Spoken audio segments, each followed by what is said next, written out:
എന്നാണ് ഇക്കഴിഞ്ഞ 2 ആഴ്ച കാലത്തെ സഞ്ചാരത്തിലൂടെ ഞങ്ങൾക്ക് മനസ്സിലായി.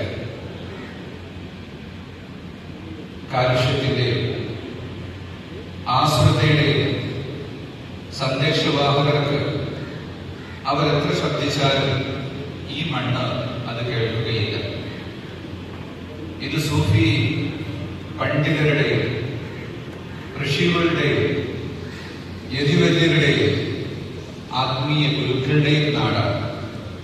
ഇവിടുത്തെ ജനങ്ങൾ പ്രബുദ്ധരാണ്. എല്ലാവരും ഒരേ സ്വരത്തിൽ പറയുന്നു, SYS ഉയർത്തിയ ഈ സന്ദേശം ഞങ്ങളുടേത് കൂടിയാണ്, എല്ലാവരുടേതുമാണ്. അതായിരുന്നു ഞങ്ങൾ കേൾക്കാൻ ആഗ്രഹിച്ചത്.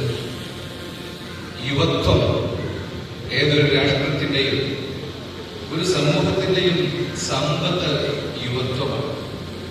യുവത്വം ഇല്ലാത്ത സ്റ്റേറ്റുകൾ ഇന്ന് യഥാർത്ഥത്തിൽ കരഞ്ഞുകൊണ്ടിരിക്കുകയാണ്.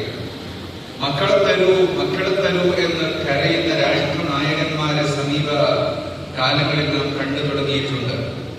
10 മക്കളെ പ്രസവിക്കൂ എന്ന് റഷ്യൻ പ്രസിഡന്റ് ആ നാട്ടിലെ വനിതകളോട് പറയുകയാണ്.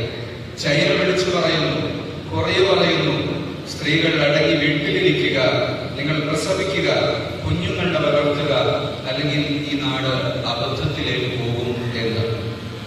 എന്നാൽ ഇന്ത്യ രാജ്യം കർക്കശമായ നിയന്ത്രണങ്ങൾ ഏർപ്പെടുത്താത്തത് കൊണ്ട് തന്നെ ഇന്ത്യ ഏറ്റവും ശക്തമായ യുവതയുള്ള ഒരു നാടാണ്. യുവാക്കളാണ് നാടിന്റെ ഗതി നിശ്ചയിക്കുന്നത്. അവരാണ് നാടിന്റെ ഭാവി എന്ന് പറയുന്നത്. മുഹമ്മദ് റസൂലുള്ളാഹി സ്വല്ലല്ലാഹു അലൈഹി വസല്ലം തങ്ങൾ ഓർമ്മപ്പെടുത്തിയിട്ടുണ്ട്. വരും ലോകത്തെക്കുറിച്ച് വിശ്വസിക്കുന്നവരോട് പറയുന്നു, നിങ്ങളുടെ കാൽ ഒരടി മുന്നോട്ട് വെക്കണമെങ്കിൽ നിങ്ങളുടെ യുവത്വത്തെക്കുറിച്ചുള്ള ചോദ്യമുണ്ടാകും.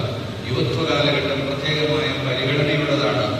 യുവാവിന് ചെയ്യാൻ കഴിയുന്നത് പോലെ മറ്റൊരാൾക്ക് സേവ